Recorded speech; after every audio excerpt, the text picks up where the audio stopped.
тийм ажиллагаа дээр манай сумд явуулдаг. Тэгээд баг хийгээд танигдахын аргагүй болно. Юус хүн танигдахгүй. Тэгээд зарим нь бол танигдана л та. Тэгээд огт танигдаагүй тийм баг хийж өмссөн. Өөрийнхөө хөдөлгөөний хүнд танигдахааргүй нэг суман дээ шүү дээ. Хүн болгон таньдаг шүү дээ суман дээ. Тэгж чадсан хүн хамгийн түрүүнд Алтай хайрцаг гэж шагнал авдаг. Алтай хайрцаг их гоё хайрцаг, жижигхэн хайрцаг гэсэн байна. Дотор нь тэгээд мөнгө төгрөгөлдөг. Тэгээд мөнгө хайрцаг байна, хүрэл хайрцаг байна. Ийм гурван шагнал өгдөг. Тэр юу санаас гардаггүй. Манай би ахын дээр хөдөөнөөс сурдаг байсан, ахын дээр сурдаг байсан юм л да.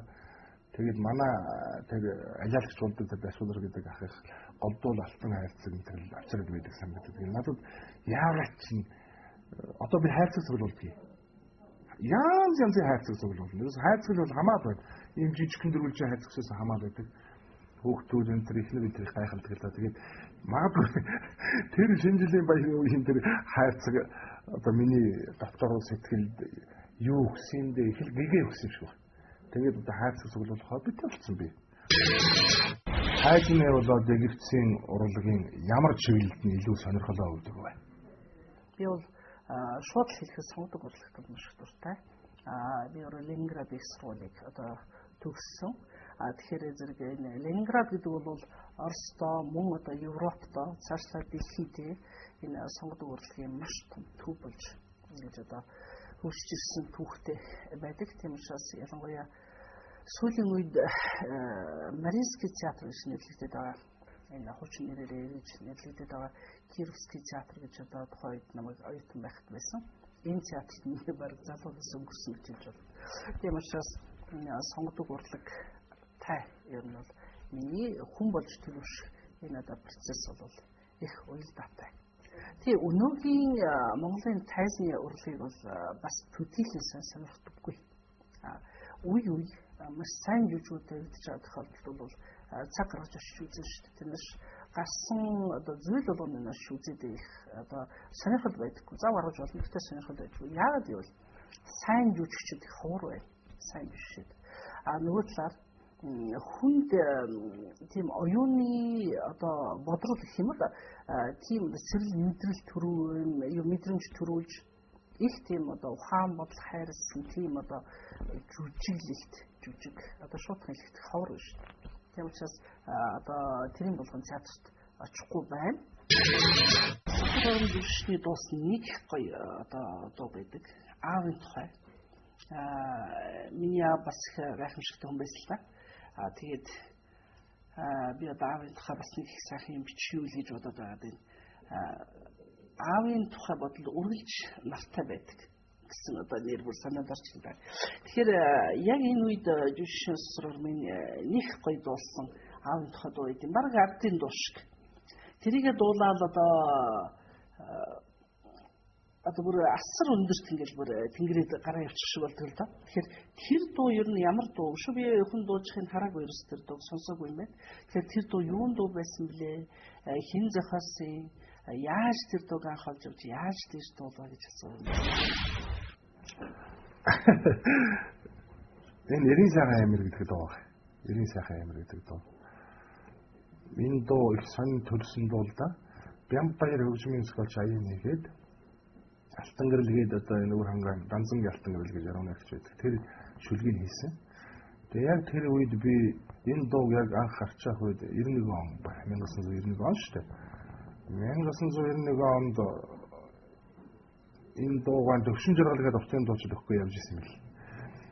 Тэгээд надтай драмын театрын үүдэндээ тааралдаад тэгээ нөгөө дуугаа өрөөндөө очиод нэг юм касса хөгжмөөр л уурал байна. Тэгээ шүлэг надад таалагдсан. Аян ч ихсэн айхтар. Тэгээ энэ дуу үнэхээр одоо өөр хэллээ. Миний бол их дурлж дуулсан дуу.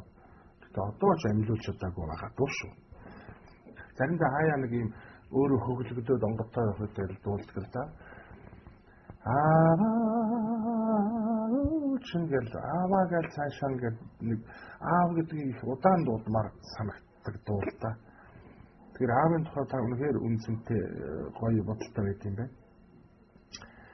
Моос аав нар чи хинзэг штэ. Ир хүн бол хинзэг амт. Тэр имзэг утсыг их зөв олж харж авахгүй бол хөрхий тэгээд хэд чинь их хэдий чинь наслаа билээ гэж ингээл боддог. аав хүний, эр хүний үн цэнийг бол хачин живтэйхэн гаргаж өгсөн дөө. Үгнээсээ гадна аялга нь бол жинхэнэ одоо стандарт гэмбэл гэдэг юм. Хуучнаар нөгөө хүн бүтээч галевлет гэдэг нэг айхтар юм шалгадаг байсан л та. Тэгэхээр өнөөдөр бол ирийн сайхан ямарч байд юм үлэмжийн чанарч байд эдгээр бол намайг шалгаж байгаа шалгуур. Би энэ тэнцвүү эсвэл тэнцэхгүй унах уу гэдэг л асуудал. Тийм учраас бол би энэ ирийн сайхан амжилттай үнхээр хайртай. Миний хайртай дүү асуусан явдал их баярлалаа.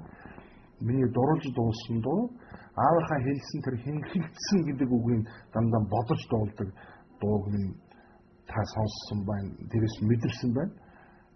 Тэгэхээр та бол мундаг сайхан мэдрэмжтэй юм ихтэй байна. Баяр хүргэе. Өөрөө сайн дуулснаас илүү танд би баяр хүргэе. Тань шиг олон хүн ингэж бодвол энэ бүтээл нь бас үнэн алдахгүй байх байхаа гэж би бодож байна. Олон жил амбөгтэй байгаасаа миний дуу гэж дээрээс нь өрөв. Мэдээж энэ хүн бол тодорхой хэмжээний зураач байгаа. Тэгэхээр өөрийнхөө яг хийж байгаа зургийнхаа ажлаас өөр ямар нэгэн чиглэлийн уран зурагч юм уу? Тийм зурдаг авьяас. Тэгэхээр би өөрөө бол яг дизайнер биш. Би болохоор дизайны байгууллагыг удирдах байгаа хүн гэж хэлж байна. Тэгэхээр зэрэг мэдээж хэрэг өөрөө их мэдрэмжтэй байх ёстой. Ямар нэгэн хэмжээгээр тансаг торгон мэдрэмжтэй байж хүмүүсийн хийж байгаа юмыг тодорхой шалгуураар гаргах хэрэгтэй болдог. Тэгэхээр зэрэг энэ талын юм бол одоо байгаа гэж би шууд хэлж байна. Шууд өөрөө зураад, оёод одоо хийгээд байх одоо шаардлага баг байхгүй.